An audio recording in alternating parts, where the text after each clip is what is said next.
Cattison is a biological woman who became a man, then detransitioned back to being a woman. She's also a molecular biologist and with us now. Kat, welcome. Thank you so much for coming on. Briefly went over your story, but if you could sort of explain what it was like to go through those different phases of life. Sure. So starting at about 5 years old, I started to question my gender. Back then, there wasn't this affirming culture like there is today. So I didn't even know a person could be transgender until I was about 13. So I learned about gender dysphoria and transitioning from some websites and forums I was visiting at that age. And so at age 13 was when I started to identify as a trans man. But I was not affirmed by my parents. I was not affirmed by my pediatrician. I was actually bullied a lot by my peers for being gender nonconforming.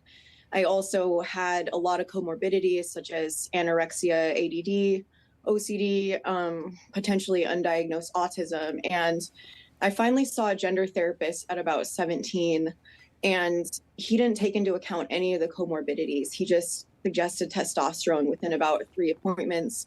And again, my parents didn't affirm me at that point, so I ended up transitioning later in my mid-20s. And all I did to transition was coming out publicly and starting to take testosterone. I also scheduled top surgery and a legal name change, but I did not go through with those things, thankfully.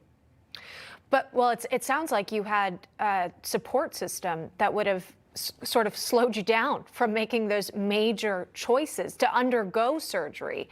Although it sounds like you took some medications. What was that like to have that support, your parents who were saying, no, no, no, hold on, we're not going to do that right now? And compare that to what you're seeing right now when it comes to teenagers who are looking to change their gender and undergo these serious irreversible surgeries. So it was really hard as a teenager when I was not affirmed in my gender identity. At the time, I thought it was the worst thing in the world, but it absolutely did preserve my health and maybe my fertility. Because what we have happening with kids right now is, you know, they're going to see a doctor with a diagnosis of gender dysphoria, and rather than getting any kind of evaluation or any kind of safeguarding, they're being immediately affirmed as the opposite sex or even non-binary. And then they're being started on these puberty blockers. And the dangers with puberty blockers, one of the things, as was mentioned in the previous clip, is there are no controlled studies or clinical trials on these medications for gender dysphoria. So it is essentially child experimentation. And it's really sad because you can have these kids, if they start puberty blockers before puberty, their sexual organs will never develop, and they will be, if they go from puberty blockers to cross-sex hormones, as over 95% of the children are doing, they will end up permanently infertile. They can have osteoporosis and stunted brain development as well. So I actually feel very thankful now to have bypassed that and to have my family and my doctor at the time looking out for my health. Right. Again, these are changes to your body that could impact your life forever. You think about, you know, in the U.S., you can't drink alcohol under age 21, and yet we're seeing these young children coming to the conclusion that they're in the wrong gender, and again, making decisions to change genders here. Let me show you again part of that ad. This is from Planned Parenthood. It has to do with puberty blockers. Let's listen together. There are medicines you can take to delay puberty for a while. They're called puberty blockers, and they work like a stop sign by halting the hormones testosterone and estrogen that cause puberty changes like facial hair growth and periods.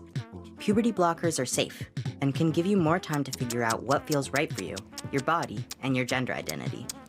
Again, I'm sure you caught it in the ad. They say puberty blockers are safe.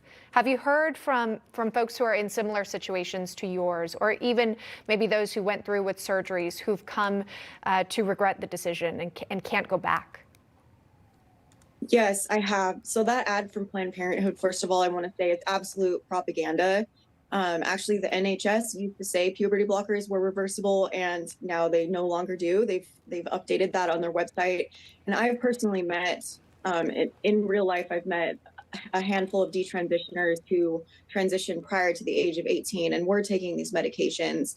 And they actually, two underage detransitioners, or who had transitioned before the age of 18, testified in Florida to try to block gender affirming care for under 18s. And they have suffered irreversible side effects, and they regret that they were affirmed so young. So, my goal and my activism is I want children to be safeguarded. And I think as adults, we have a responsibility to protect kids from making irreversible and potentially disabling decisions for themselves. Yeah, and again, you're looking at it from a perspective of a molecular biologist as well. So really recognizing human biology and the differences between men and women.